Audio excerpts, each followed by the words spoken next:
tidak praktis, sudah banyak dilupa. Jadi saya akan bicara tentang ini, microfabrication processes, and I will switch to English from now. So let me just share my screen. Here we go. Oh, yeah. You have to enable my screen sharing. Sorry, forgot. That's okay. Yes, please. Should be fine now. Right. Oh, okay. Interesting. Let me just go on this one here, and that should be. Can you see it? Not yet. Okay. Okay. Let me. Oh, here is coming. Yes, we have. Oh, hold on. Do you see the right screen? Yes. Okay, perfect. So I will be talking about the microfabrication processes, and it's very. I mean, so first of all, just don't hesitate to interrupt me if there's something you don't understand. If I speak too fast, just tell me, yeah, Jerome, stop, please. We need to have, you have to tell us more slowly, or you have to explain this or that concept. So this is based on a course that I give in Warwick University. I have kind of tailored it slightly to try and perhaps match the needs, but this is about microfabrication processes. So this is a very broad introduction to the processes and how they are being used in various components that we use on a daily basis. I just typically when I start a lecture, I like to know who I am talking to, because I can actually give some information or additional information. But there are quite a few of you on the call here. So perhaps you then can tell me, are they all students from the same department, all studying the same topic, or is it a mix of students? Yeah, okay. So the students here are from School of Mechanical Engineering. Mm-hmm. They happen to be in my class, which okay, in mikrofabrikasi ya. Oke, bagus. Jadi mereka sudah kenal, sudah tahu beberapa konsepnya. They should have, but Okay, fantastic. We do not have any experience in the lab, unfortunately, Jerome. Okay, that's fine. So, but no, that's good to know. Fantastic, excellent. So yeah, so my background is in microtechnology engineering. I'm Swiss, so that's where I studied my first degrees. And then I did a PhD in nanotechnology, but then I just went back into more biomedical engineering, and this is what I'm doing these days. Now, this lecture is not very much about biomedical, but it's more general about macro fabrication in used in a whole range of applications. So the very first thing I'm going to do is I'm going to ask you a question. So feel free to interact with me again, as I told you, and I will be asking questions. So feel free to just unmute your microphone and tell me, even if it's in Indonesian, if you want to speak in Indonesian. If I understand, that's perfect. Otherwise, you then will be able to translate. So, I'm going to ask you two questions here. So what makes automatic brightness and screen rotation possible on your mobile phone? What are the two elements here that make this possible? May I answer, sir? Yeah. For the automatic brightness, my phone use kind of photoresistor, maybe, and screen rotation. Maybe gyro or accelerometer. Exactly. That's perfect. This is exactly it. So normally the automatic brightness sometimes work. The screen rotation never works, but no, this is not true. So yeah, this is exactly it. So we have got two sensors, and as you said, we have typically a light-dependent resistor and an accelerometer or gyroscope. And this is exactly those two sensors that I will be using as case studies. And we will be learning how to make these sensors in this lecture. So we have the lecture separated into two chunks, two parts. The first one will be looking at how or some of the techniques that are being used to create these light-dependent resistor. And in the second part, so the first part, we'll be looking at surface-based processes, whereas the second part, we're looking at the accelerometer, where we'll be looking into bulk processes. So, but before I go any further, I need to tell you a bit about the history of microfabrication and where it comes from. So the early stage of, you know, the whole microfabrication comes back from, you know, before 1947. So do you know what we are seeing here on the screen? Again, another question for you guys. Do you know what this is? So this is all the same component, or at least some of these here, all the same components. Do you know what we're looking at here?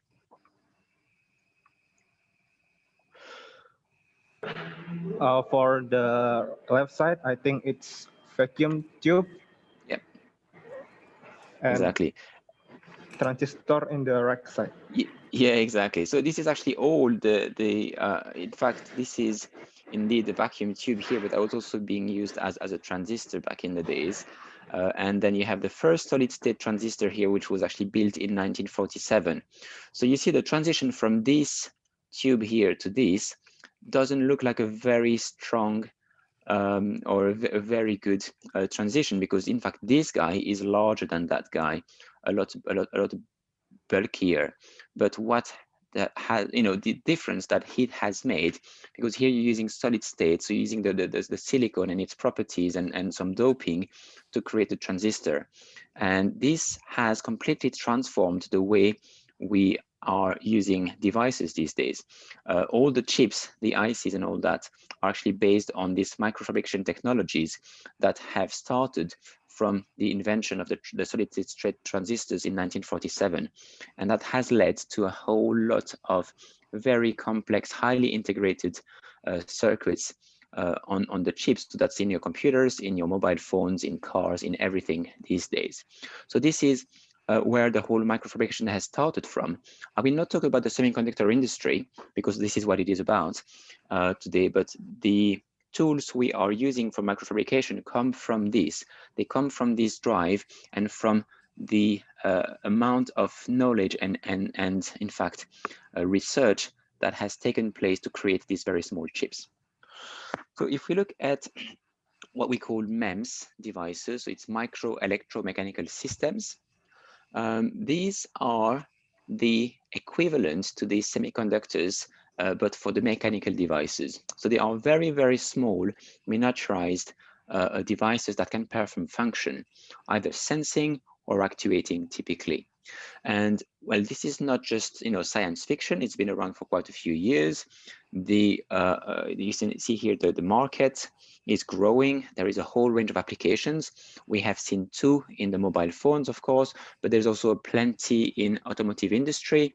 You have again the same you know, luminosity detector to switch on the headlights. You have the pressure sensors, perhaps in the tires.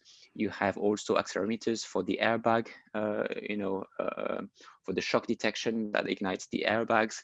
And you have a whole range of things, you know, perhaps humidity sensors as well for automatic you know, windscreen and all that. So this is basically a very, very widely used technology, not only in research, but also in a whole range of applications, and also, of course, including in biomedical engineering, microfluidics, and so on. So what we're going to be learning about today is how to make a micro hole. So do you know what we're looking at here? This is an SCM image, so scanning electron microscopy. You see the scale bar here is a 10 micron scale bar. So there's a very small hole in this structure. So do you know what we're looking at here? What is this image? Do you have any idea?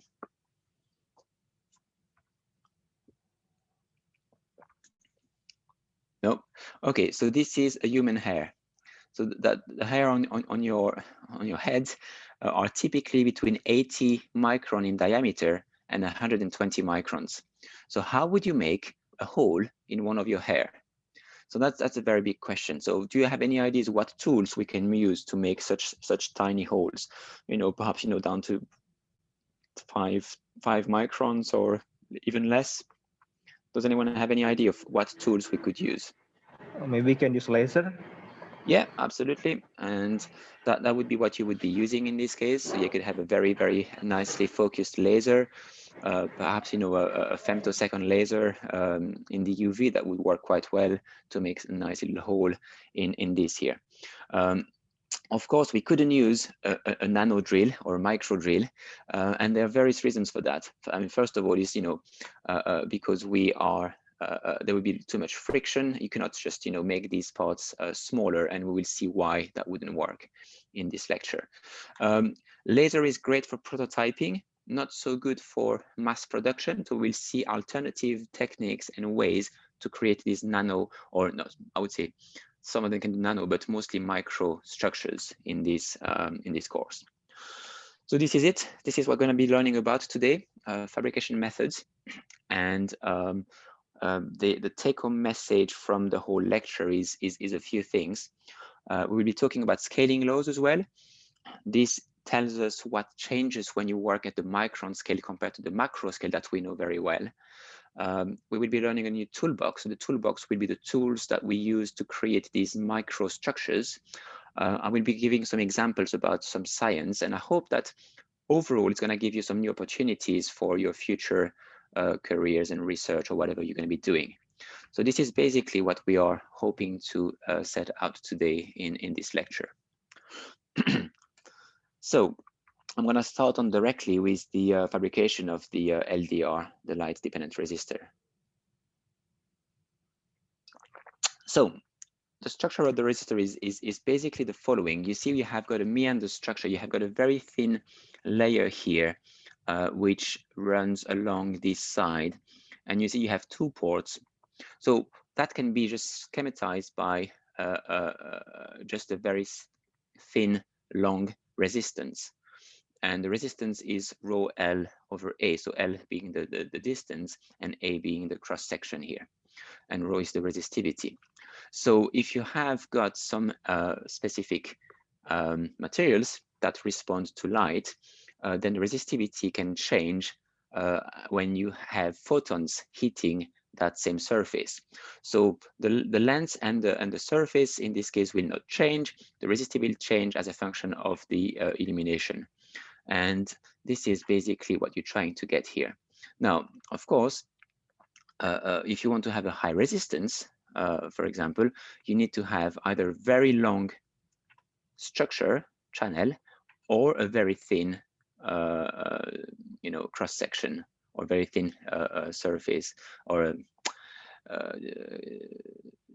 structure with a very, very small cross section here. And this is basically what we're trying to look here, is how would you fabricate such a sensor? And the first challenge, so we're going to make it 50 micron wide, 1 micron high, or perhaps even smaller than that, and 3 millimeters long. So how would you fabricate such a device? Do you have any ideas of how you would do it? Again, we could use lasers, perhaps. You could just perhaps, you know, deposit something first and then create a track with the laser. But can you think about any other ways that perhaps exist in the larger scale world, in the macro world, that you could use to create such sensors? Lithography. Sorry? Photolithography. Yeah, exactly. Photolithography, and exactly this is one thing that we're going to be looking at today. This is photolithography. I'm going to show you just very quickly one process, which is borrowed from, you know, the outside world, the macro world, and this is here. This is spray through a stencil mask. So in other words, this is basically a deposition of a material of interest. You know, in our case, a cadmium sulfide, for example. And its structuring. The structuring here is given by the stencil mask. So when you just spray your paint through here, for example, then you can remove that. You left with the structure on the surface. So you could have a meander structure here, and let's assume that what you have from the spray perhaps is your cadmium sulfide. So we look at some deposition techniques and some ways of structuring.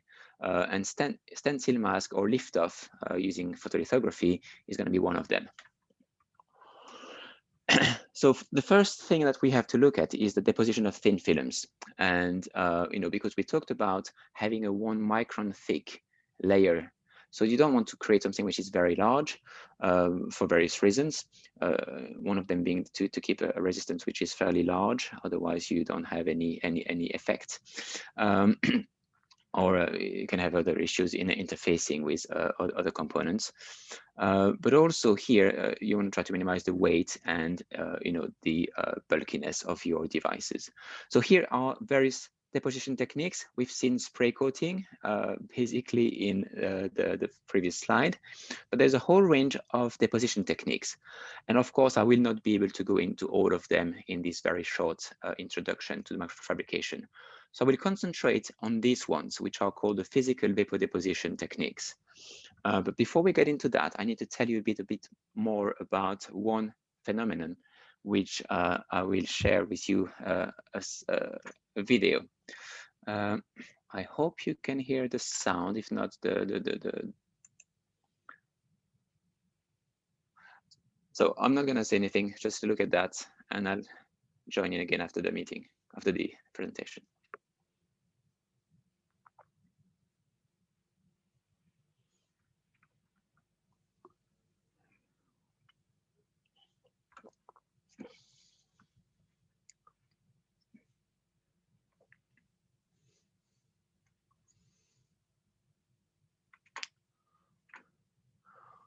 Right, so what have we seen here? Do you know what it is? Anyone for a wild guess? So this is basically a conventional microwave. And this was something, a bowl. It was something like that was perhaps, a glass bowl, and there was something inside. And once you put it into the microwave, you start the microwave, it starts to glow. Do you know what was the glow? What was the phenomenon we were looking at? Anyone for any ideas? Well, that was basically a plasma. You may have heard of plasma in various other contexts. The plasma for the TV. Blood plasma is different. We're not going to go in that topic, but basically plasma, as we've seen it here, is what we call the fourth state of matter. So if you look at, solid, let's take, for example, an ice cube. This is a solid material. You add energy to it. Let's say we add heat, and it becomes a liquid. Add more heat to your liquid, to water, it becomes a gas. It's vapor. You add more energy to the gas, then becomes a plasma. So plasma is a state of matter which is basically a soup of ions, electrons, radicals. This is basically overall neutral, but this is a dissociated state of matter. So instead of having molecules that are, coherent and together, if you had H2O for water, you would have hydrogen and oxygen floating around in various forms, ozone and so on. But overall, the charge would be neutral, but each particle would be charged, or most particles would be charged in the plasma. And in fact, if you look at plasma, we have plasma everywhere around us. A flame is a plasma, fire is a plasma, lightning is a plasma. All the phenomena that you see in space that have, some nice glow and colors is all plasma. And we will see why plasma is actually very common in space as well. So this is the topic of my next slide. This is plasma and vacuum. So plasma, so perhaps just before we come back here, so what we've seen here, do you know why we had, so what did we have inside here? Do you have any ideas what we had inside this bowl? I told you plasma is gas plus energy. Do you know what we have inside here?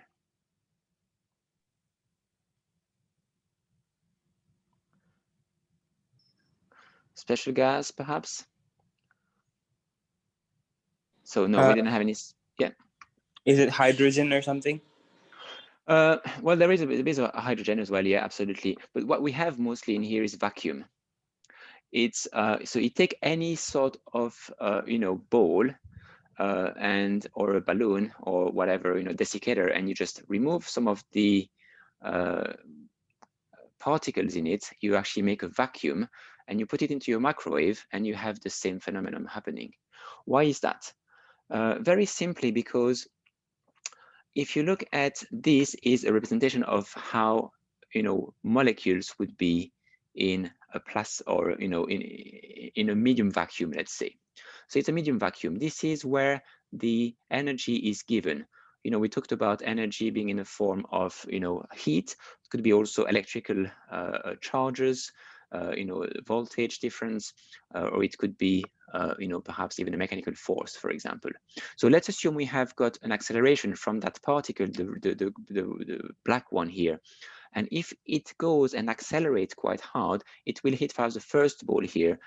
And then this one will actually, you know, because it has got some kinetic energy, will hit this one and this one and this one and this one. And that's actually what creates the plasma. You have this one hitting this one and this one, and all of them perhaps end up being hit. And as you hit the first one, you knock off an electron, you excite your particles, they become charged. And if they are in the middle of a space that is in between two electrodes, perhaps everything becomes ionized in this space. And you have a fairly diffuse plasma. This is actually in mild vacuum. What happens when you have no vacuum, when you have a very packed you know, molecules of you know, oxygen, hydrogen, and carbon dioxide, or whatever that we have in air? Well, in this case, even though you have the same kinetic energy to start with, you may not be able to get everything to move because you have too much damping. But what you might end up having is the path of least resistance. So you start from here, this one knocks this one, this one, this one, this one here.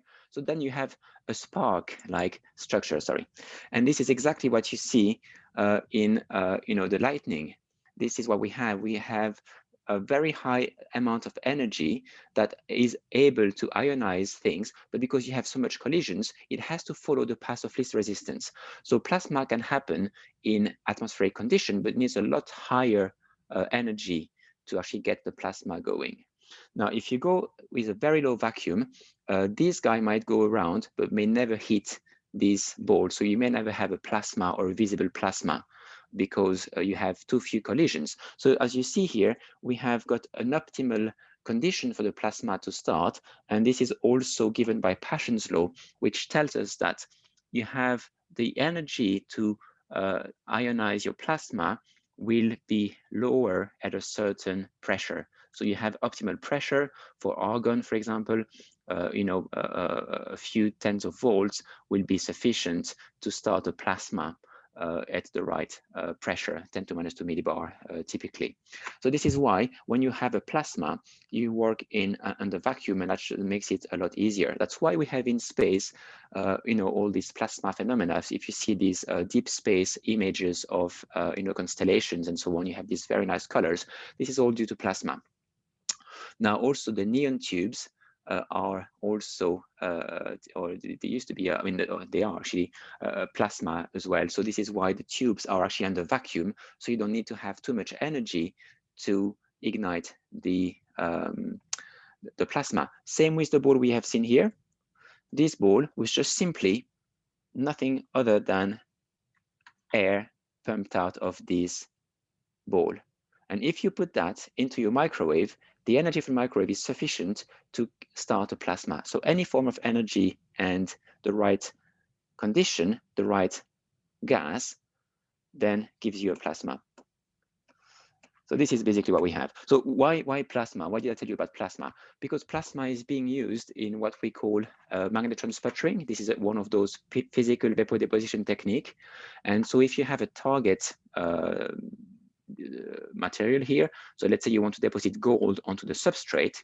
So you have a gold target. So you have pure gold here on this side. And you have got the substrate. This is actually the element onto which you want to deposit your gold.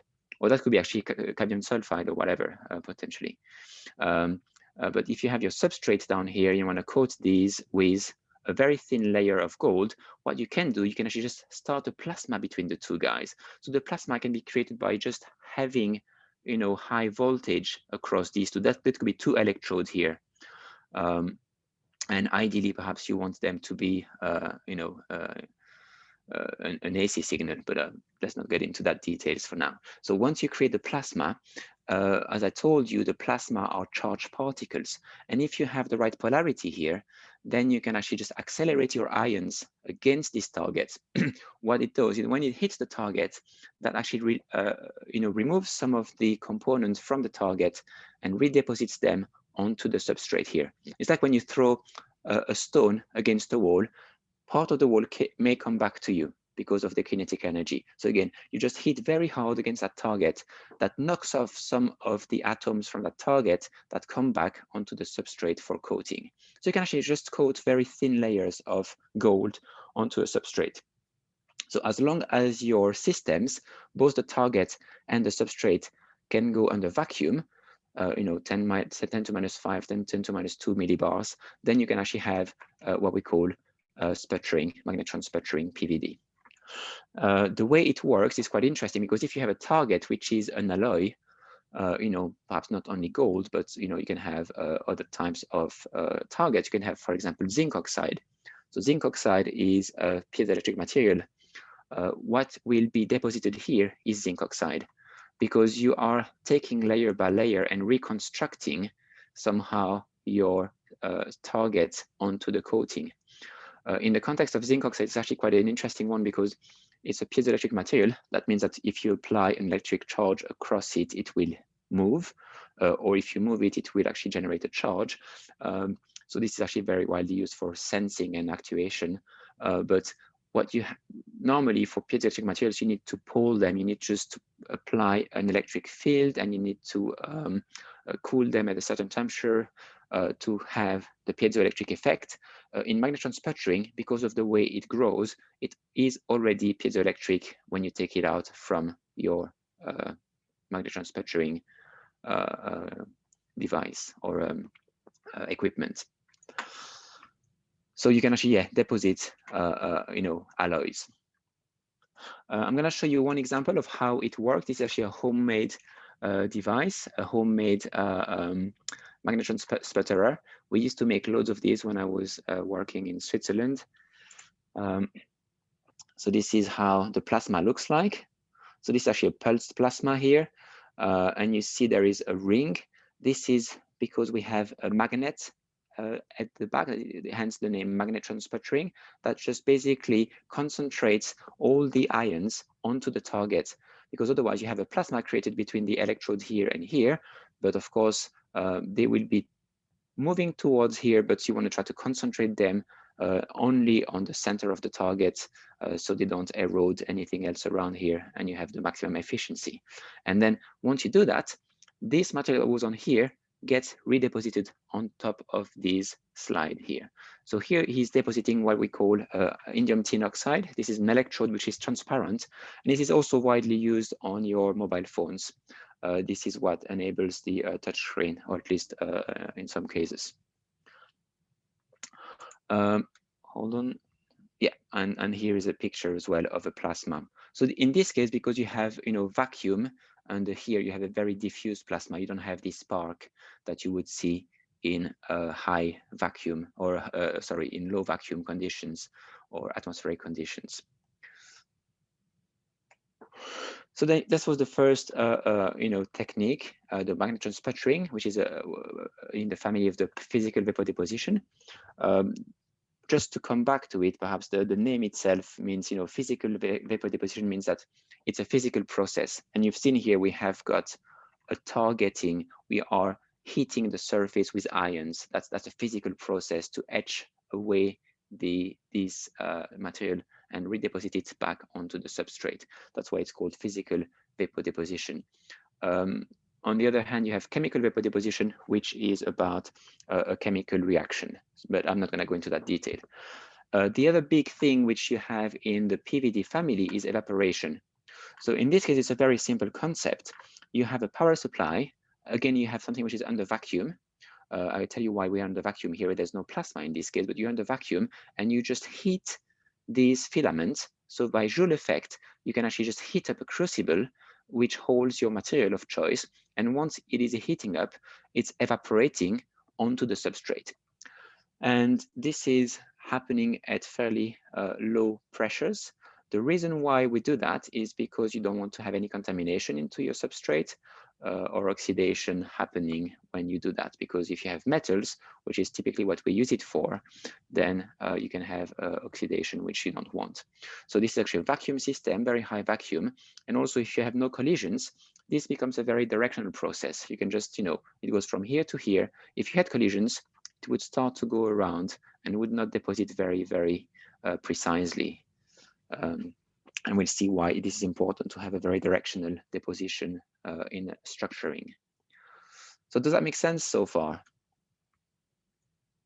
This is how this guy looks like. This is a very old machine, but that works perfectly well because these guys are very, you know, fairly simple. I would say this is just a vacuum and a very high current flowing through this guy. This is actually the crucible, and inside here you have pellets of, let's say, anything that can be melted.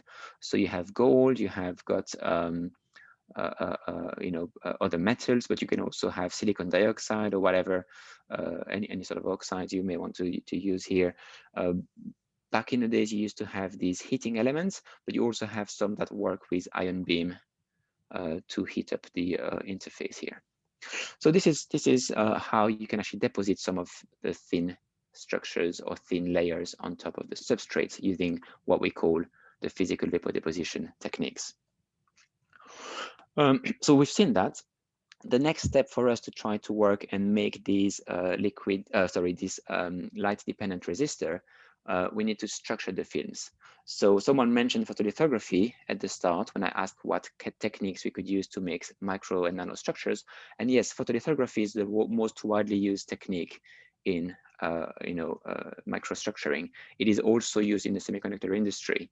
So I'm going to tell you about that, and I'm going to tell you how it is used in the lift-off process to create very fine structures. There are other things that you can use to create structures, but I will not go into the details here at this stage. So photolithography, this is how it works. You basically have a mask, and well, let's start with this process here. So this is a side view of this wafer. This wafer is a very flat surface. This is, you know, typically silicone, and you have a thin film of a photoresist. This is a polymer which is in liquid form. You spin it around very quickly, so it just goes to a specific height. And once you reach the height, then you have a mask on top of it that has got openings, and you shine UV light through it. This polymer, though, is not a normal polymer. It's a polymer that is sensitive to UV light, but sensitive in a way that, in this case, it's a negative photoresist. We have, once you are exposing your polymer to UV, you cross-link it. You create bonding between the molecules of the polymer here. And that becomes extremely hard and insoluble in a solvent. So if you put that in a solvent, everything that has been exposed to UV is very solid, and all the rest can be removed. I don't know if you have ever worked with SLA printers, 3D printers, for example. This is pretty much the same process. The UV beam will polymerize, with cross-link your resin in some locations. In 3D printing, of course, that just creates 3D structures, but this is the same component or the same principle. You have a photoresist, a resin that is sensitive to the UV light. And this is how you can create very, very fine structures, because the masks you can have here can have very, very small features. And as you can see also, they can be made in a very large scale, because you can have very small features, but you repeat them on the mask many, many times. This is how the microprocessors are still being made. You have this mask, but you have a multi-layer process, and you have structures down to sub-micron resolution. If you go to the very high end nanoscale resolution, you need to use other techniques, but this is the same principle. You expose a polymer and you just cure it, and then you just have these structures on the surface. So where does it take place? That takes place here. Have you ever seen such a place? Well, this is not a filter that we have added on top of the of a picture. Do you know what this is? Do you have an idea of what environment that is? Is that a clean room? Yeah, that's it. That's a clean room. But that's the photolithography area in the clean room. Do you know why we have this light?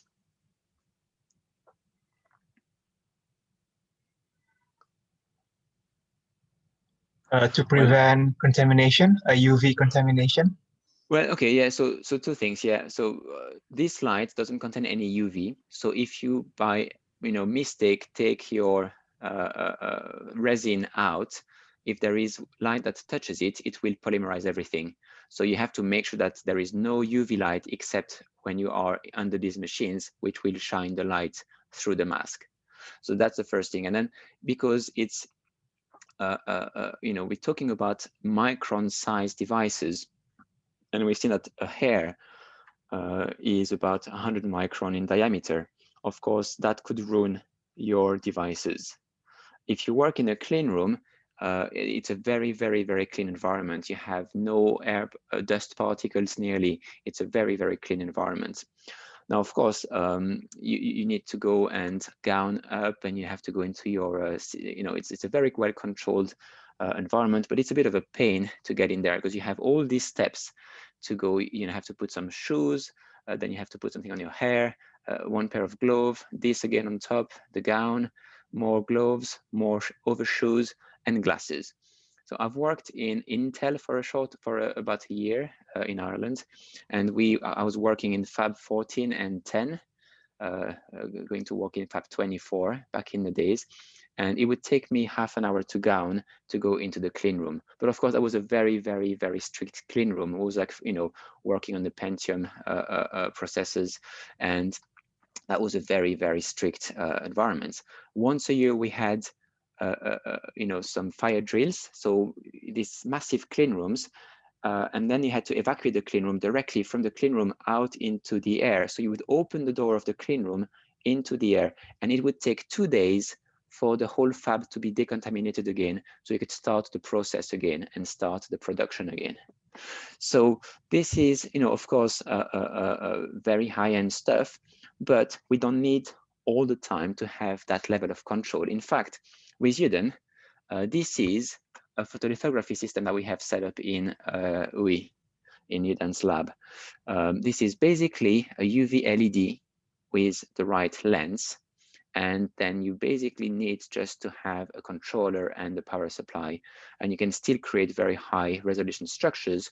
We're working with a photoresist which is not so which is not so sensitive to the UV, so you don't need to be in a yellow environment. And when you do prototyping, you don't really care about, or sometimes you don't care, but it's not too worrying if you don't have 100% yield. That means if you have a bit of contamination, sometimes you might get away with it. So, just to show you that, well, yes, there is a clean room, there is very specialist equipment, but we can also create photolithography at a lower cost and a fairly high resolution. With this structure, we have gone down to sub-micron feature sizes.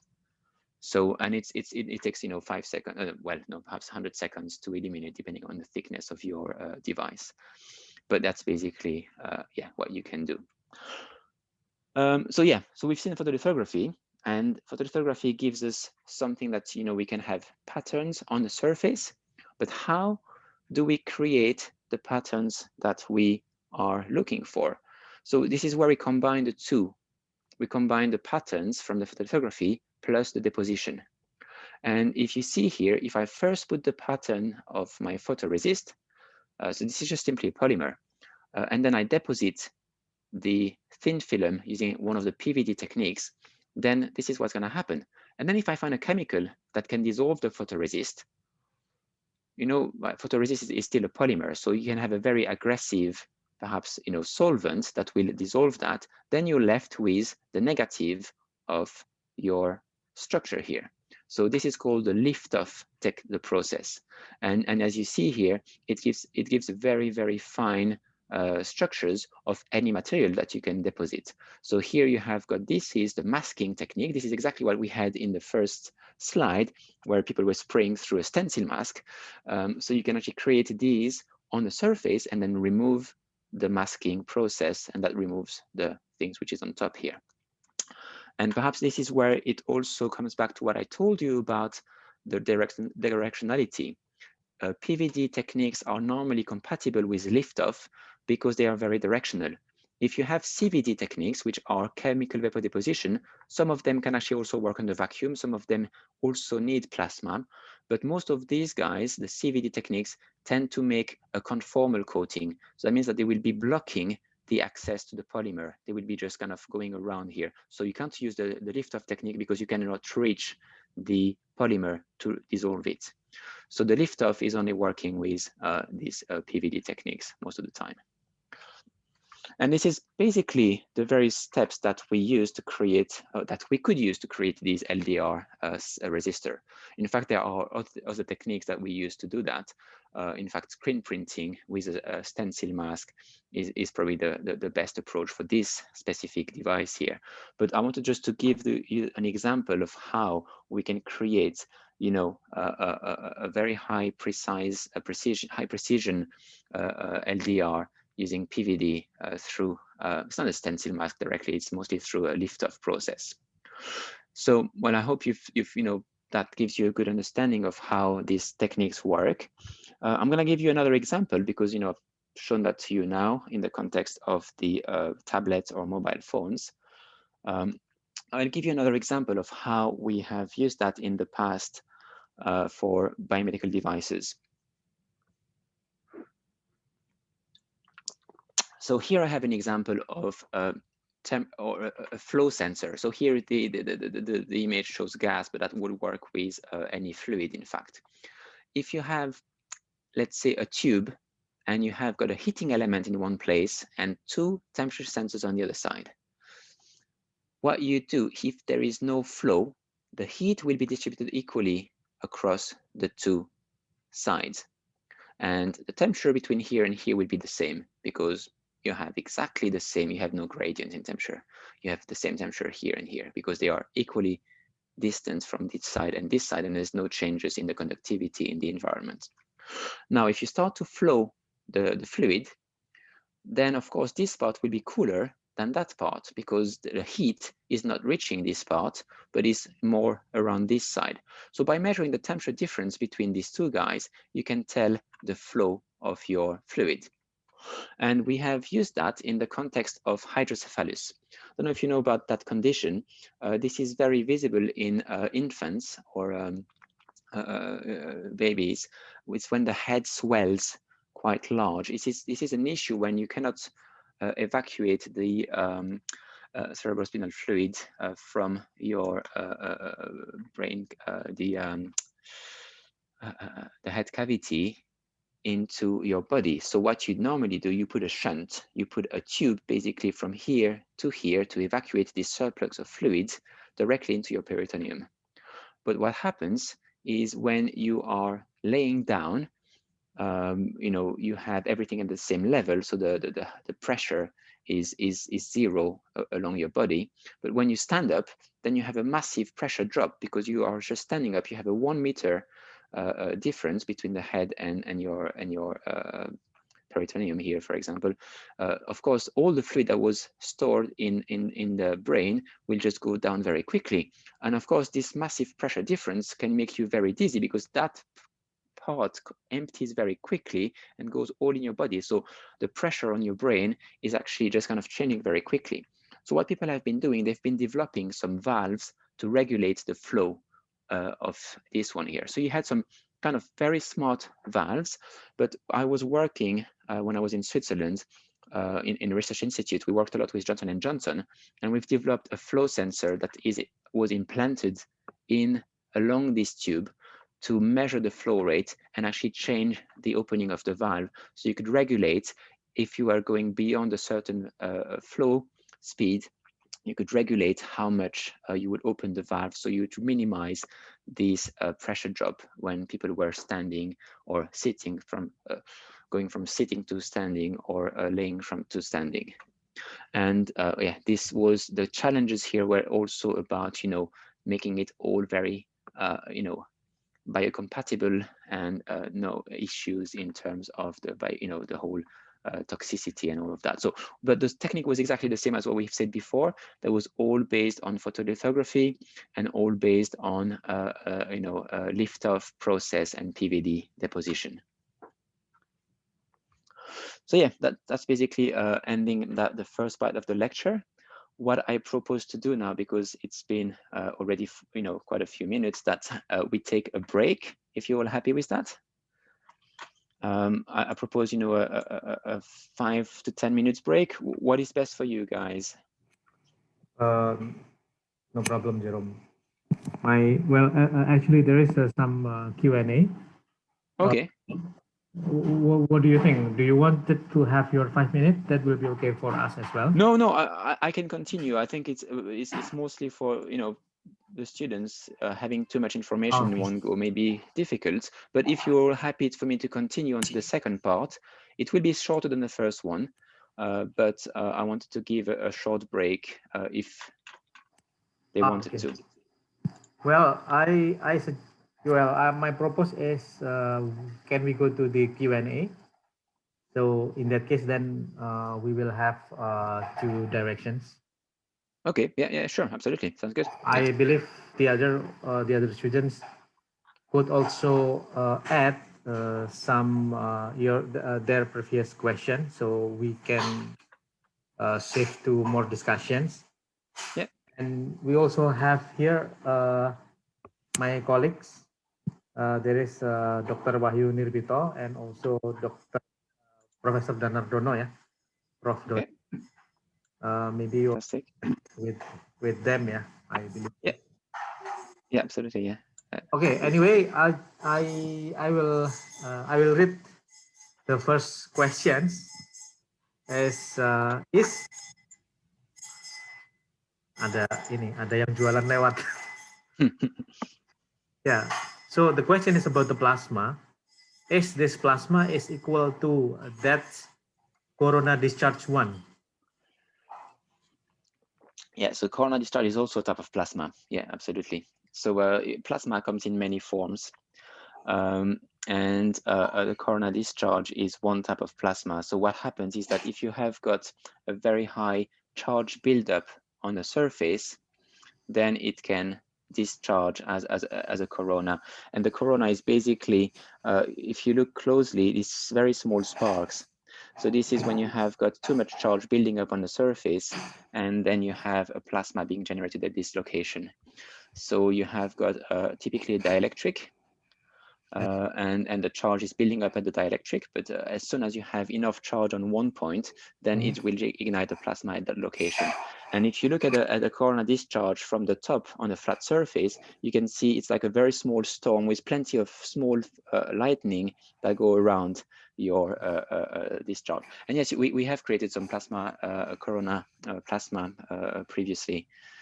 So yeah, to function as surfaces and so on. So yeah, it's very efficient plasma, but this is actually atmospheric plasma typically, but that would work also in vacuum, but not. It would be different. It would look more like the one we have, the tube discharge plasma. Okay, thank you, Jerome. I think it gives a clear answer, yeah, about the corona discharge and the plasma. Yeah. The second one came from Satrio, yeah. Is there any relations between the materials electrical conductivity, materials electrical conductivity, and whether a material can undergo magnetron sputtering? Yeah. Okay. So sorry, Jerome. Ada sambungannya. Are magnetron sputtering and evaporation PVD only limited to metals? Yeah, please. So thank you. So yeah, very good question. No, they are not only limited to metals. I've given these examples because they are very common, but anything that can go under vacuum for the magnetron sputtering can actually be deposited. So you have to have this condition only. So you can have, oxides, ceramics. You have got some What else do we have here that would work? Of course, it has to be something which is, I cannot think about any other example. So I've mentioned zinc oxide or aluminum nitride. You can have also silicon dioxide, for example. You can have a whole range of materials, as long as they can go under vacuum. We wouldn't use that on polymers because that probably would melt the polymers. But in principle, that probably could be used also with polymers. But I mean, it's not practical. Basically, it wouldn't work. But in principle, just because if the polymer is actually compatible with vacuum, that's something we might be able to do as well. Thank you, Jerome. So in principle, so anything that goes under vacuum metals, can be. Yeah. It's not only metal. It's mostly used in metals, but any metals that can go under vacuum can be sputtered normally. Okay. Satrio, maybe you wanted to rectify your answer, your question. Sorry. No, thank you for the answer, Professor. Okay. Ada yang mau ditambahkan? Tidak ada. Okay. Enough for me. Yeah, thank you. Okay. And then the next question is, it has two parts from Andy. The first one is how to manufacture the photomask. Very good question. Excellent question. Yeah. Yeah. Okay. And the second one is cadmium toxic, and how to safely dispose the excess of cadmium materials? Yeah. Yeah, excellent questions. So yeah, absolutely. So first question. So how do we make the photomask? Very good question. Of course, you need different techniques to make the photomask. So what people use, so what we've seen is the photolithography is mostly a serial process. You can actually use a photomask to create many replica of the same device, because again, you're talking about very small devices. On a chip or a silicon wafer in Intel, you have millions of or thousands of chips on it directly. Now, when you make the first photomask, you don't need to have something which is a serial process. You can have or a parallel process. In fact, you can actually use something which is a serial process, so a slower process. So what you use in this case is called typically e-beam lithography. So it's electron beam lithography. So you actually fire electrons onto a photoresist, and you can create, it's pretty much like a laser, but you have a very fine writing of the structures you want. And you do exactly the same thing. You can actually then expose your photoresist that have been exposed by the electrons. But because electrons have very small, you can create very fine structures. It takes quite a long time to make a photomask at this resolution. But once it is made, then it can be used many times to create a whole range and a parallel process, a lot of devices. So the mask making is a slow process, but then you typically using e-beam lithography, but then it can be used, the mask can be used many times over. That's how it's made normally. For the second question, yes, cadmium is not a good material on its own. I've given that example because this is one that has got some good photoelectric properties. And I wouldn't know exactly about how it is being disposed of because I haven't really looked in that in the details. So that was just basically giving you an example, but I have no working experience with cadmium myself.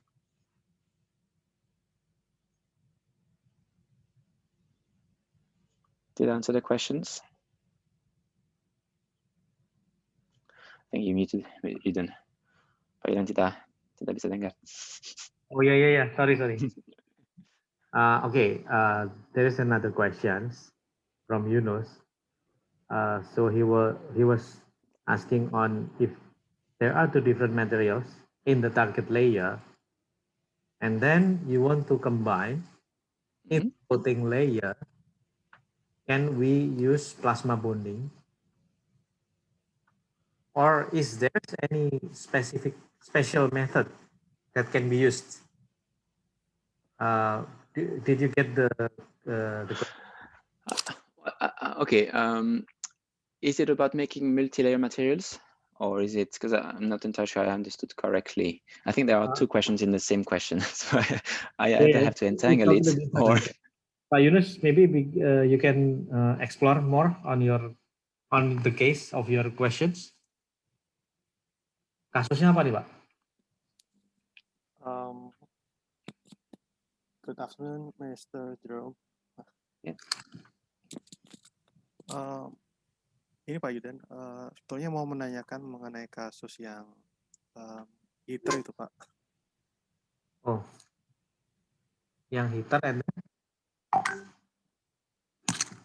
on the target layer, we have silver and acrylic, and we want to combine in PDMS chips. Okay. But we cannot reassure that we can combine or not. Silver and acrylic, ya. Iya Pak, betul. So we wanted. Ini di atas ini seperti pakai silikon atau apa untuk substrate? For the substrate we use acrylic. Oh, acrylic itu substrate-nya, okay. And we have silver paste, and then you want to bond the PDMS. Is that correct? On top of it. Yeah, Pak Yunus, yeah. Okay. So the question is about the bonding process, and also, of course, it uses a plasma. So, well, the case of PDMS and plasma bonding is quite a special case. In fact, what you have when you create a plasma and on PDMS. So PDMS, for people who don't know what it is, but I guess working with you, and everybody knows PDMS. But PDMS is polydimethyl siloxane. So it's a silane polymer. So the silane polymer has got some it's got some Si methacrylate bonds, but if you put it under the plasma, you can create SiOH on the surface because you have oxygen plasma. So you remove the acrylate with OH, and if you put these two surfaces, so you can have glass on one side and PDMS on the other side, and if you have two SiOH surfaces together, you can put them together and they will form a condensation reaction, which will create water, and you have SiO-Si bonds. And in this case, you can create a very strong covalent bond between the two layers. It can be PDMS to PDMS or PDMS to glass. If you have methacrylate, you will not have a possibility to have SiO-Si bond. You would have a COSI and hold on. It might, I haven't looked into that, but it might not be possible directly to create a bonding between acrylate and PDMS. I'm not entirely sure about that. I haven't really looked into the details, but I know that you know, for it to work on PDMS to PDMS or PDMS to glass, you need to have these SiOH groups on either side of your structure. So if you try to create these, you can either perhaps add a silanization process onto your acrylate, or you can try to use some sort of a UV curable interface. That may or may not work. I hope it answered the question, but I haven't really looked into acrylate to PDMS bonding. Okay. Perhaps Yudan has looked into it, or have you looked into it? Some. I think discuss this in separate sections. Yeah. Okay. Sure. This is actually about the work that I would like that we would like to propose. Oh, okay. Yeah, absolutely. You, yeah. It's about the heating, right? So instead of right. Yeah, we want to make disposable heater. Heating elements. Yeah. So instead of that's why you have the acrylate. Yeah, so we have the acrylates as supporting agent. Yeah, exactly. With the silver. Okay, but okay. I think we could discuss this separately. Yeah, absolutely. That's fine. Okay, so thank you, Pak Yunus. Okay, anyone would like to adds or would like to raise, or maybe any questions, or are you missing something from the Jerome explanation? Silakan ditanyakan sekarang.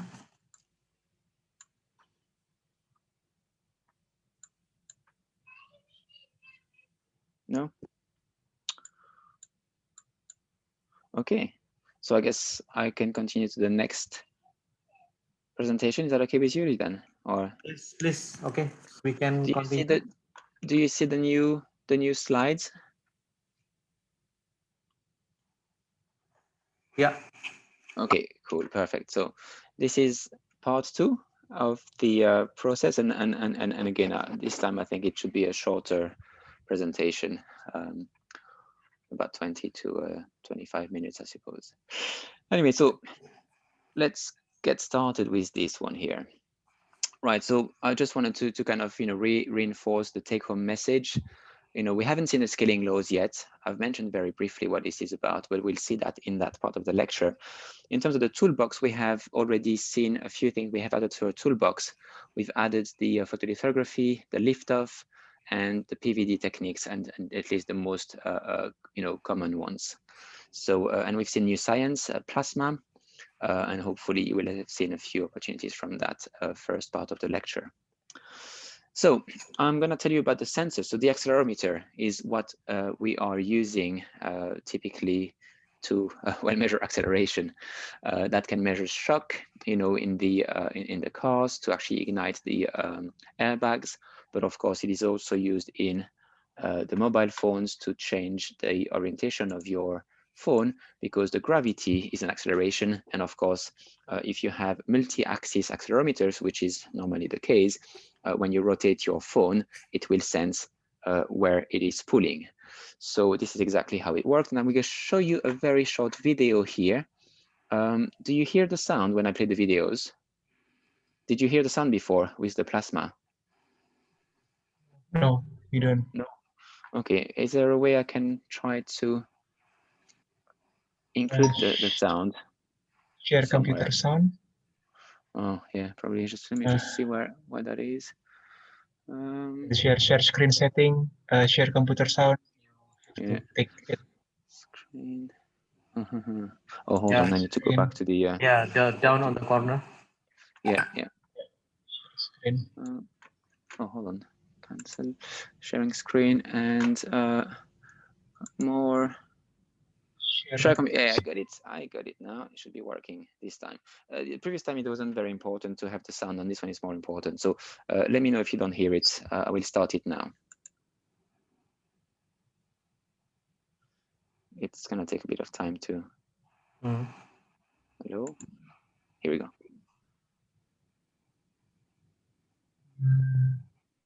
No sound. Yeah, I think there's no sound yet. Or hold on. There's no sound on my end either. Okay, right. Maybe there's no sound on this one. Oh, hold on. No. Acceleration and deceleration. Okay. It's coming now. Okay, I'll come back again. Start again. Here we go. The acceleration sensor combines two components in its housing, a signal processing chip and the actual micromechanical sensor. This comb-like structure is the characteristic feature of such a sensor. The blue part of this structure is movable. This part is deflected during acceleration and deceleration. The result is a change in the capacitance between the electrodes. This change is measured by the signal processing chip and converted into an output signal. So yeah, that's basically how it works. It's a very simple process. You have this arm which is moving, the other one which is fixed, and as you change the distance between the two, the capacitance that can be measured very easily through the electrical contacts here give you the distance between these guys. And yeah, if you have it flat on your table, you will have no acceleration. If you put it vertically, then of course the gravity will pull your blue structure down and will get closer, so you can actually measure the gravity, the pull of the Hertz acceleration. So this is it. So in the previous one, so you remember that one of the very first slide I was telling you about is how to make a micro hole. And of course, I didn't deliver on that because my first part of the lecture was about, you know, surface processes. So we haven't really seen how to make a micro hole. So this is basically what we're going to be doing in this part of the lecture is looking at how we make bulk processes. So that's the second challenge. So how would you fabricate such a sensor? In fact, we're not going to make it so complicated. We'll just make it a little simpler. We're going to look at a 10 micron wide, 25 micron deep, and 3 millimeters long trench. So that could be the trench that you have along perhaps a few of these electrodes here. So do you have any ideas of how you would make it? I guess we could use, again, the laser, but that wouldn't be a very fast process. I mean, remember that these accelerometers cost next to nothing. They are in all the, you know, consumer products these days. So they cost, you know, less than 10p a piece. So, you know, it has to be a very cheap process. So laser wouldn't work because it's a serial process. You have to make one process per device. We want to have a pilot process. Do you have any ideas of how you would do it?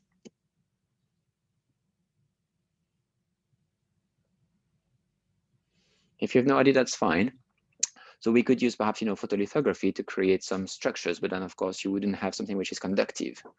You know, you can think about, you know, create a very, very thick photoresist, or can even use 3D printing, for example, for that. But again, you don't have the properties, you know, and you need to have some conductivity here. So we're going to also look in this part of the lecture at some of the actuation and sensing scheme in micro fabrication processes. But first, we're going to look at how we make these devices and how we create these structures. So we look at two processes. We look at the wet chemical etching and then physical chemical etching. And there's a whole lot of other things that you can do. And I've mentioned additive manufacturing, so the 3D printing, laser writing to create. These are mostly used for either very specific parts, custom-made parts, but not for large scale, or for prototyping, but not for large-scale manufacturing. So I will talk to you about only these two here. But for that, before I get into this one, I need to come back to the concept of photolithography that we have seen previously. So mask made using A-beam lithography, and you can actually just end up with such a structure. So you have got a structure, a polymer on top of your substrate. Now, I told you the substrate is very often a silicon wafer. It has various, you know, there is various reasons behind that. But the first one was because silicon is what is currently used on the silicon wafers, I mean, on the semiconductor processes. But silicon has got very good properties as well. It's a crystalline material. You can dope it. You can have different conductivity, and this is actually also very widely used again in you know, for sensing and actuation because of both its mechanical and electrical properties. And that's exactly what is being used for typically the accelerometers. But you can use other substrates. So what happens when you have got some structure here on top, but you want to do the structure within this here? So this is not a, you know, this is not what you want, but that is the first step. So the first thing is, you know, chemical etching. Once you have got this pattern here on the substrate, whatever substrate it is, if you find a chemical that can etch the substrate, but not the photoresist, then you end up with a structure. You can actually start to eat away this one here, and then at some point you can remove the acid, for example, and you're left with that, and then you can actually remove that with the right chemical. So in the end, you end up making a structure using these photoresists. Now, that's all very nice and neat, but of course, this almost never really happens in this way. So here you see you have a very directional etching. Some chemicals can make directional etching. This is actually, in fact, the case with silicon. If you use KOH, for example, because silicon is actually, you know, a crystalline material. It has, you know, its atoms are packed in various orientations. And depending on the orientation of your crystal, you have preferential etching rates. So you can create structures which are directional using KOH, hydrogen peroxide. Sorry, potassium. what do you say, potassium hydroxide, and that's basically, you know, can create structure like this. But if you have got, let's say, other materials which are not directional, or other chemicals, then you create structures which are more like rounded. But eventually, these small features might just disappear completely, because if you have an isotropic etching, which means it goes in all directions in the same way, you end up having something which is like this, rather than just going in only one direction. So you have to be careful about what chemicals you use when you do this kind of etching, because you very rarely have something which is going just in one direction like this one. So now another question. So what happens if the photoresist that you have here dissolves in this chemical? Is there a way around that? And I think, in fact, we have seen a way around that. So, you know, if the chemical you're using here dissolves that, but also dissolves the photoresist, of course, that's not going to work. And, you know, it's a polymer, so it cannot be just resistant to all the chemicals. So do you have an idea? And we've seen that before, how we can try to use this, how we can just, you know, go around that problem. Anyone has got any ideas? We've seen the technique before.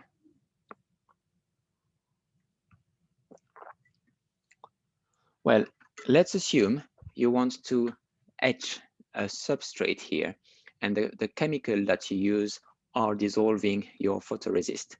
What you can do the lift-off process. So you add a layer in between here. Then you remove the photoresist, and that layer can be a very resistant you know, a material to the chemicals that you use. So, you know, you can have aluminum, or you can have another chemical here, or another material here that will not be dissolved in the acid. So you have the same function, but you replace your masking material. But you see, it becomes very complex. To just create one hole, you need to go through photolithography, lift off, remove the photoresist, and then do the etching, only just to create one single hole in here. And that's basically the difficulty in microfabrication processes. You have to really think in a 2D layer, in a 2D way. You have to add one thing, remove one, add another one to make it compatible and to actually go all the way to what you want to achieve in the end. So that's the difficulty, I guess, in these microfabrication processes. Okay, we also have what we call the physical-chemical etching. So that was the chemical etching. You can also have chemical etching using plasma, and we'll see that somehow in this physical-chemical etching here. So, you know, when you saw the plasma, we've seen one feature of the plasma, the fact that the ions are charged. And if they are charged and you put the opposite charge on the electrode underneath, they get accelerated because the opposite charge, you know, are attracted to each other. This one being mobile will just be pushed against this one. But now we also know that the plasma has got lots of reactive species. And these reactive species might be reacting to create a structure on the surface, but they might actually do the opposite. A reactive structure or ions might actually interact with the surface here and dissolve the surface and make it into a volatile compound. So let's say if you have some carbon surface here and you have some oxygen here, then you can create CO2 that will just be removed from that surface. You can actually do some chemical etching using the right species in your plasma. In fact, if you want to try to etch inside a silicon wafer, for example, you can use fluorine gases like SF6 that will create SiF4, which is also volatile, that will just go away into your chamber. And this is exactly what happens in here. But now, of course, because we have plasma, we can also try to make advantage of both the physical properties, so the ion acceleration, and the reactivity of some ions in that mixture. And you can start to combine physical and chemical etching. And that becomes a lot stronger. It is directional in the case of the physical etching, and it is isotropic in the case of the chemical etching. So if you see here how it works, so you could have something like this. Again, you have, and here is what I was telling you about earlier on also. You use not the photoresist to create the masking layer. You have silicon dioxide here, put the photoresist on top, expose it through UV, you then develop your photoresist. You end up with a structure like that. You have photoresist here, silicon dioxide here, silicon underneath, and then you can etch away the silicon dioxide using a chemical etching, BHF, for example. And then once you have access to this one, then you can actually, or in fact, here you can actually use this structure that will be doing a physicochemical etching. Why is chemical etching interesting as well? I didn't mention that here. Chemical etching is interesting because if the chemicals, if you try to remove this, if you see this layer here, the yellow layer, if it's carbon, and here you have got silicon, if it is oxygen-based plasma here, you will create carbon dioxide. So you can remove these guys. But of course, once you reach the silicon dioxide or this silicon here, it will not remove it. So that is automatically creating a stop. So the chemical etching has natural barriers to stopping. And this is what we are using here. We're using a specific recipe here that will eat away the silicon dioxide, but not eat away, for example, the substrate underneath. Now, there is an advanced version of this. We've talked about selectivity here, in fact. But there is a very, very neat process, which is called the Bosch process. And you see these very fine structures that you see here. So that creates very, very high aspect ratio devices. I was telling you about the etching previously, that, you know, if you have chemical etching, typically it is isotropic, so it goes in all directions. So it tends to eat away the structures that you have at the top. So you don't have very flat structures like this. Physical etching can go straight, but of course, at some point it will not be able to reach the bottom again, because you have got some issues with accessing. Even if you have a very, very directional etching, it still makes it very complicated. So people have come up with a new process called the Bosch process. And the process is actually fascinating because it employs both physical and chemical etching combined with also some deposition. So you first start by doing a bombardment of the surface, and then you add a bit of chemical etching, and that creates these scalloping walls. You know, you see that it starts to go in all directions. Then what you do, you deposit a layer at the bottom of it, or all around here. Then you add the physical etching. The physical etching breaks the bottom layer. Then you add chemical etching. So you can actually do that process over and over again until you have very, very flat structures. Now, you would tell me, why is it important? Making very fine structures like this is nice, but why is it important? Well, it's actually what is used in all the memories and the RAMs and stuff.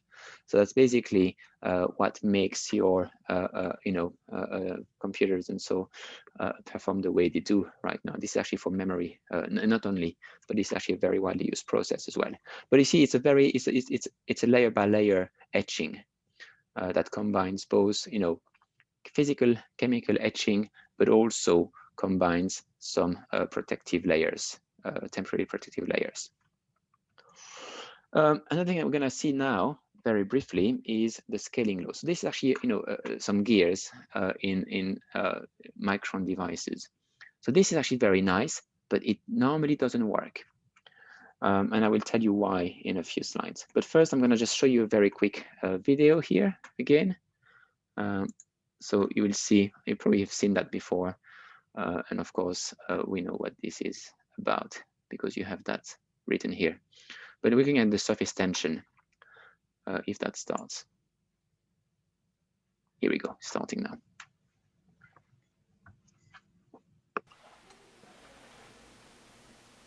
This is actually a glass of water, and it's a paper clip.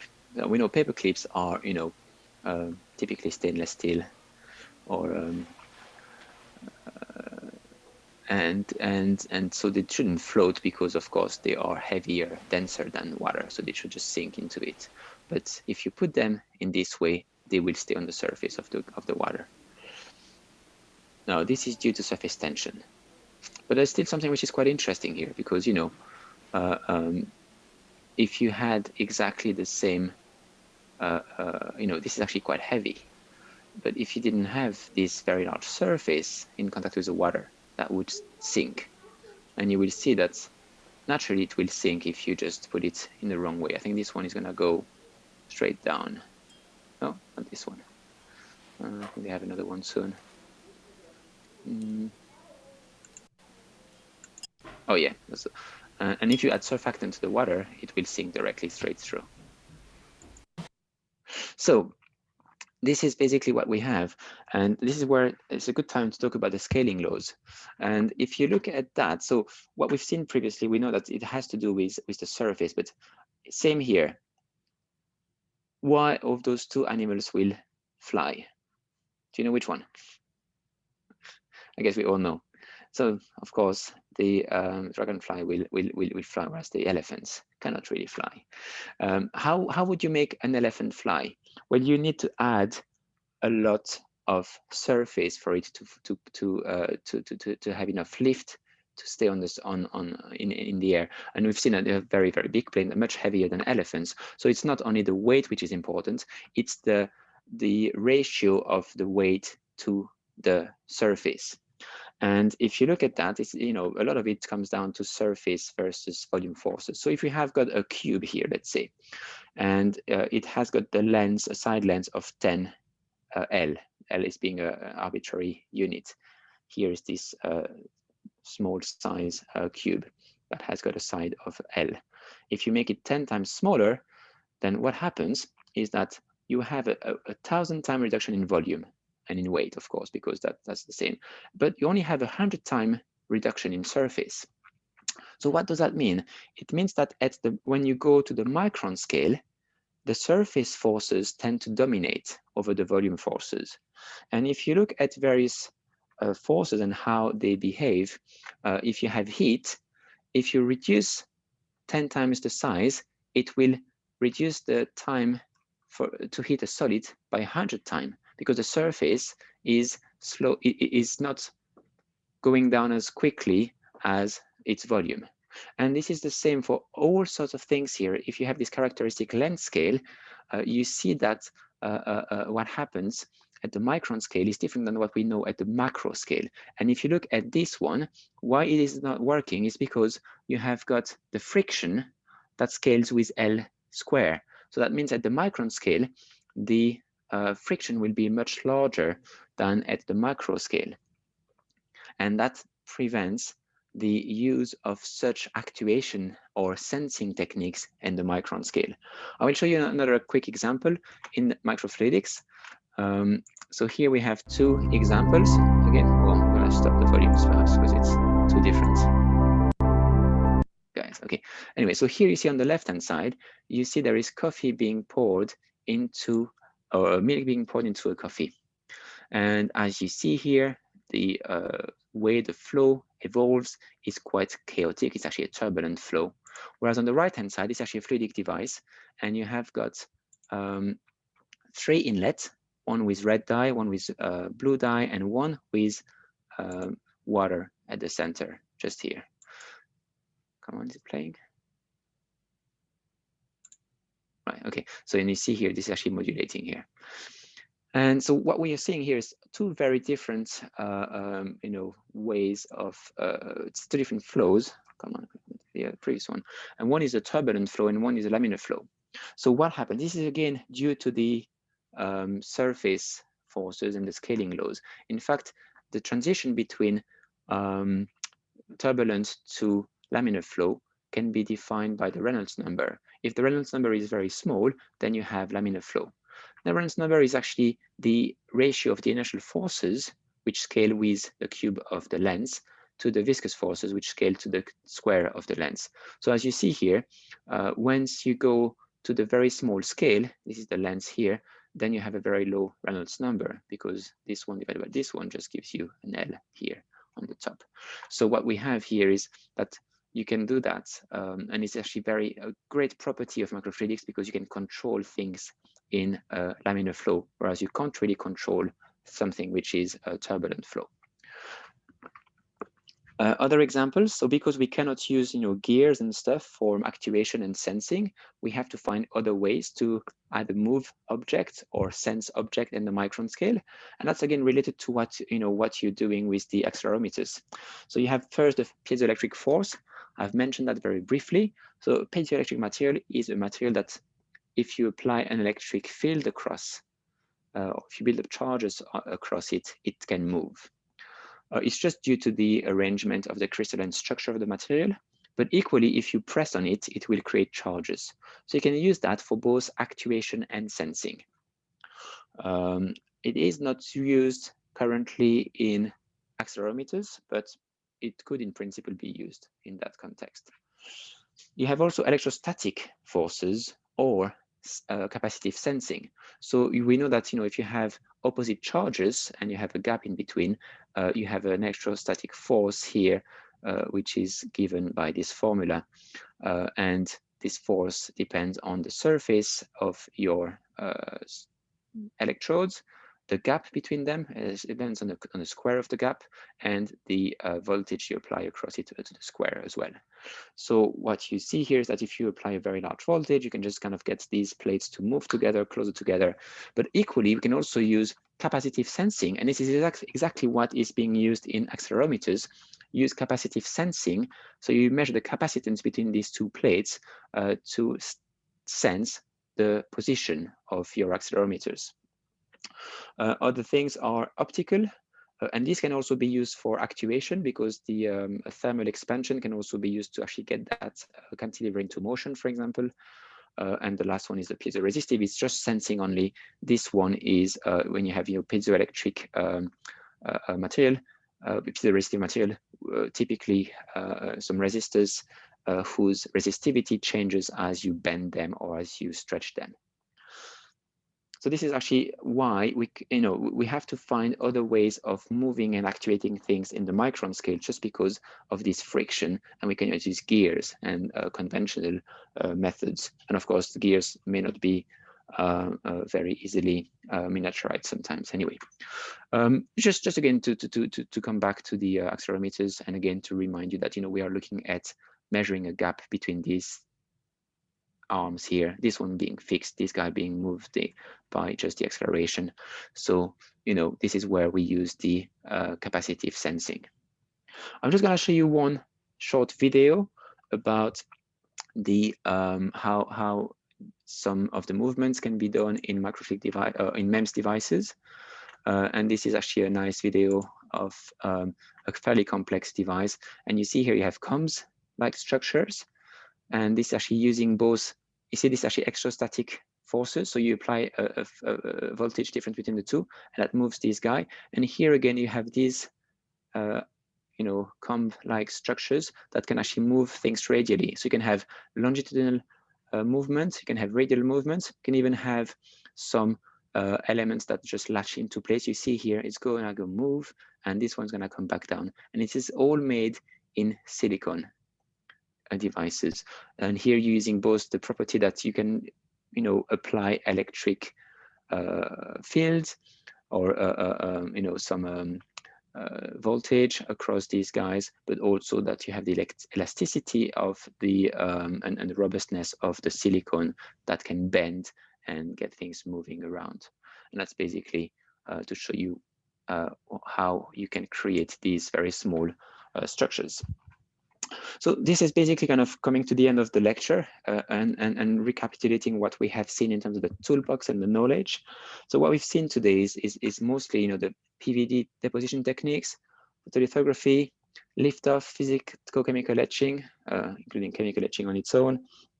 We've seen some of the scaling laws, the plasma, vacuum, clean room and sensing and actuation, and of course we've kind of looked at how we create these two devices, the LDR and accelerometers.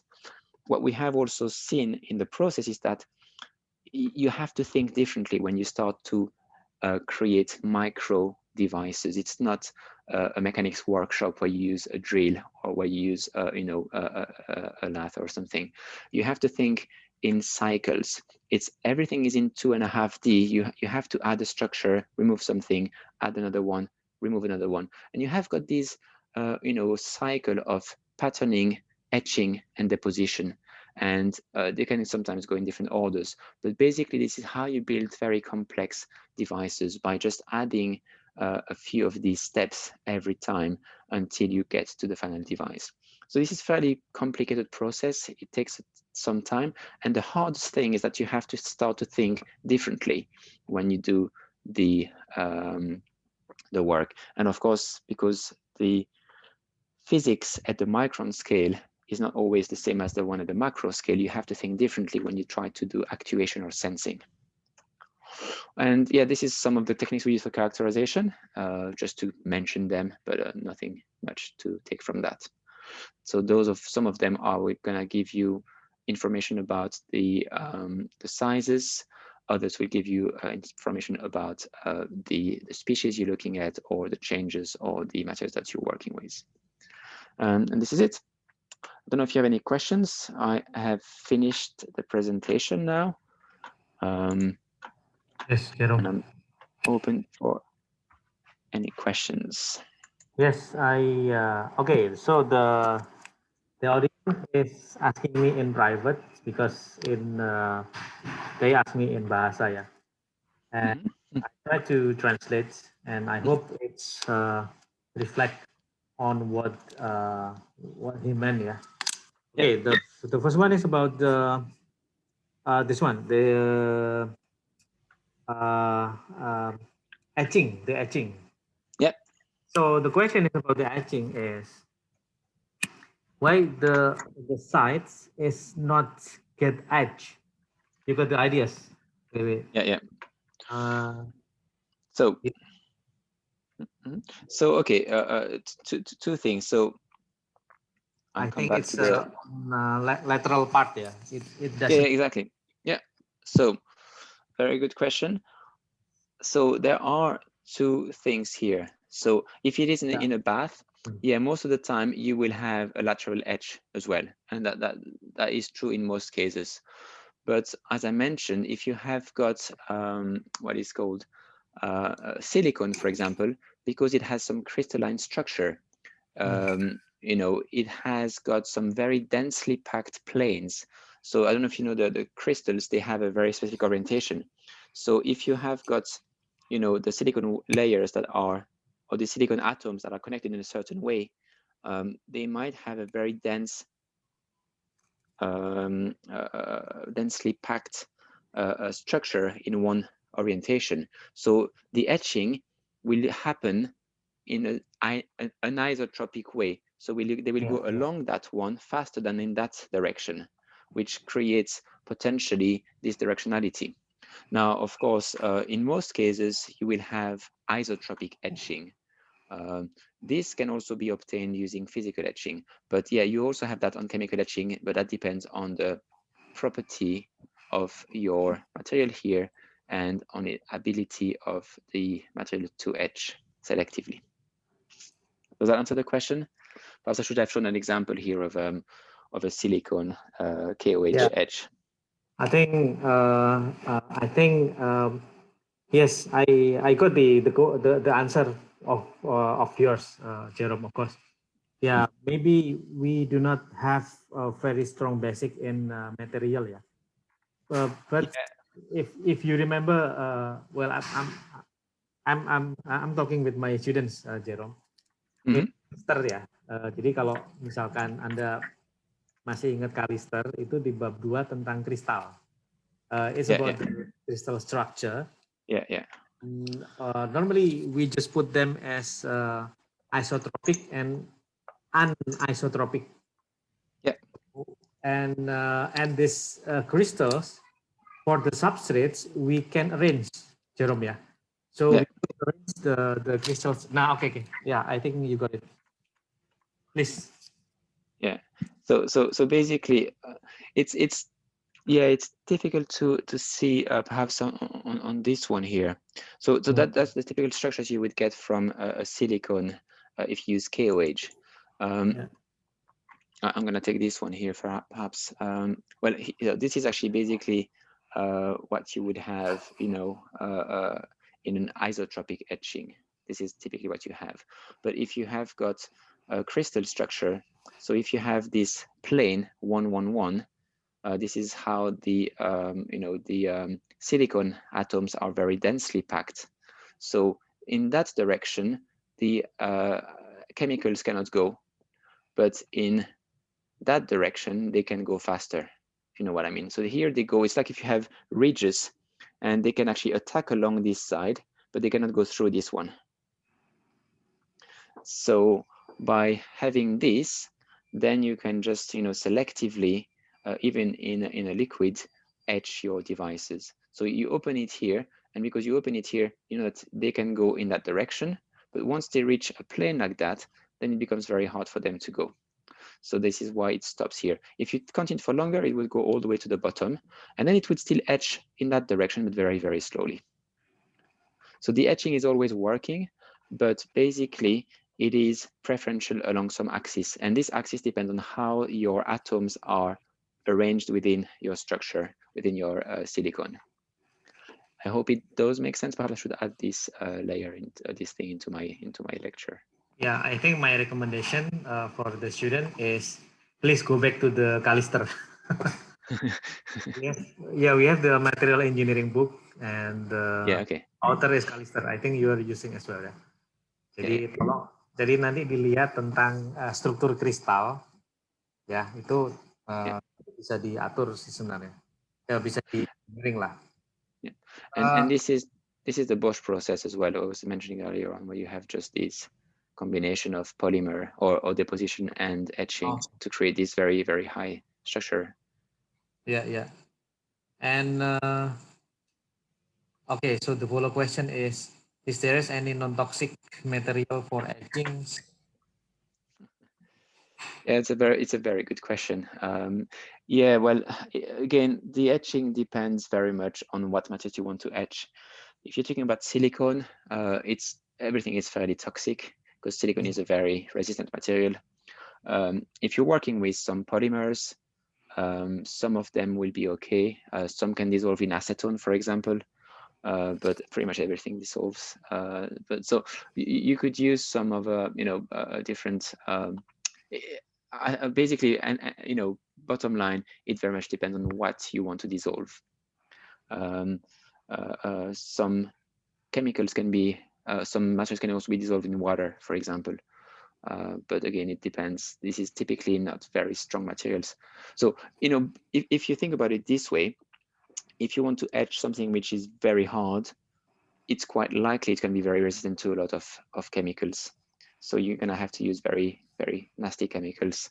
If it is a fairly weak structurally, it's quite likely that you can actually use a lower low toxicity or more widely used solvents. But there's no rule of thumb. There's no rule. It's mostly like, it depends on the materials you're working with. Okay.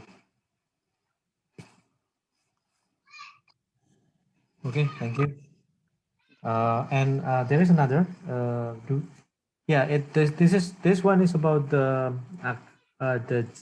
gyrometer, yeah, the accelerometers, and it seems to be that they are moving each other because they are. The question is there any moving part from one side to the above side? So that is the questions, because it seems that they are moving. Yeah, they are. Yeah. Gyro, yeah. And in the gyro. In the gyro, in the accelerometer. It seems that they are moving, right? Is there any? Okay, please. I can mention about the accelerometer here. So in these devices, what happens is that you actually, everything is actually fixed in some place, but this one is actually self-hanging. There is nothing underneath to so it's not, yeah. So what I didn't mention here is because it was just a bit too complicated perhaps, is typically you have a release layer underneath. So for making these guys, you typically use what we call SOI techniques. So this is silicon on insulator. So you have a layer of silicon, then an oxide, and then a silicon again. So you can create the structures on the first one, and then you remove the oxide underneath, so that you release this guy, and this can move against all the rest. So this is how you release these structures, is because you have a sacrificial layer underneath it that you can dissolve with a chemical. So this is how it can move. Yeah. So I think that should answer his questions. Yeah. Thank you. Ada lagi maybe? Jerome, do you have still another material or how is it? What do you mean material? You have another presentation slides? Ada lagi ya kalau nggak salah? No. So here I was just showing you the Okay. the slides to explain.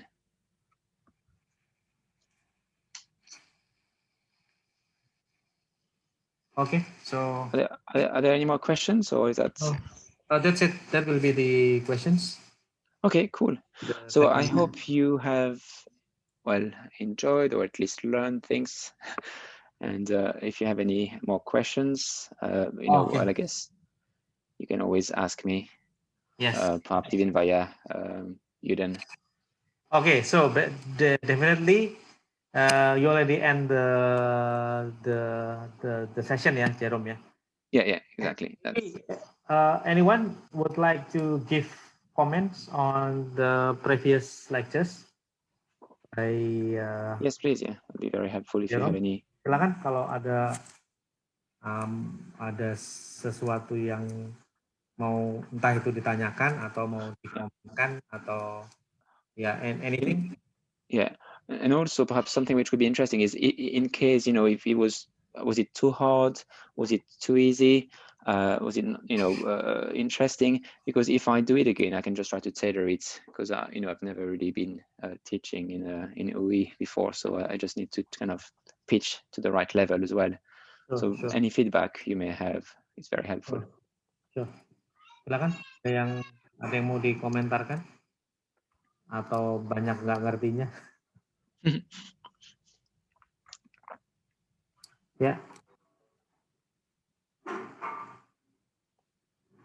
Nggak ada lagi? Sure, yakin? Ya, I think they are too shy to comment. That's okay, no worries.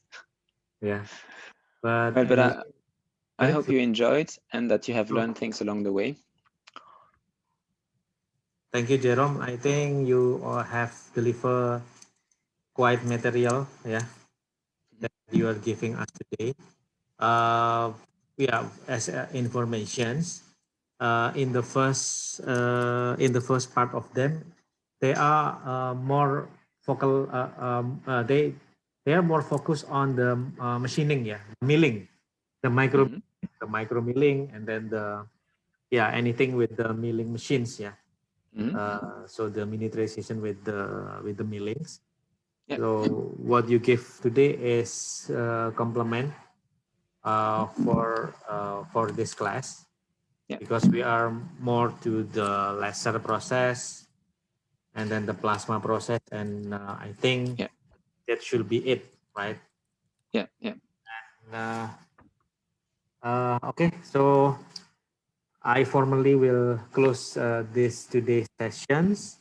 Fantastic, thank you very much. For Jerome, I think we should give applause to Jerome for his great presentation today. Thank you. Silakan di applause. And once again, thank you for your time. And I know this is very early for you, It's that's okay. That's not too bad. We started at the 7 in the morning and now 9 in the morning. So now you can start to start your day.